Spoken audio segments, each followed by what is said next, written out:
Hey, good morning. So I want to talk today a bit about communication. So for the next couple of minutes, is it okay to be your coach?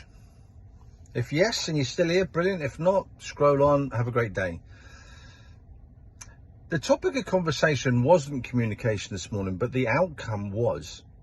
So there was a basic context that, instruction was being given, and they were getting quite tired of the fact that, that it wasn't being received, it wasn't being understood, it wasn't being executed well. And the point on this, as we started to dive into the session, was the style and manner of communication. Now, I use a phrase, and I used it in this session to, just to reinforce the whole context.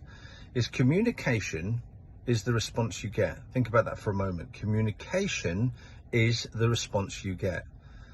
So when you communicate effectively, then you'll get that response that you're looking for. You'll get a response where people will understand what it is that you've asked them to do. You'll get a response where they're able to execute with clarity, autonomy, knowing what it is that was discussed, and the outputs, if that's the case, that they are, expected and looking to achieve.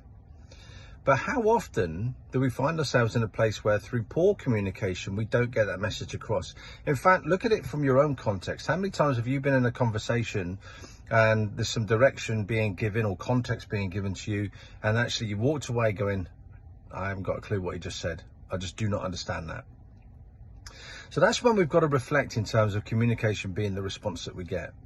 Now, communication is way more complex than just the tonality and the verbs and verbals that we use. Communication is deeper than that, because we've got to think of the subconscious in the background that beavers away, picking up the nuances that you don't. Looking at facial expression, looking at and listening to tonality, body posture, gesturing.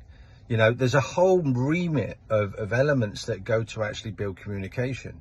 Great example of that is the word "oh." If you use the word "oh," and I want you to sit there now and go, use "oh" as excitement. Oh. What about anger? Oh. And you can fill in the gaps on maybe some of the other ways that you can use "oh." But the point is, they relay a completely different message. So how focused and clear are you in terms of your style of communication? And does that communication get you the response that you're looking for? And if not, then it's something you've got to work on, something you've got to learn, something you've got to develop. Have a fantastic day. Have some fun with this. Bye-bye.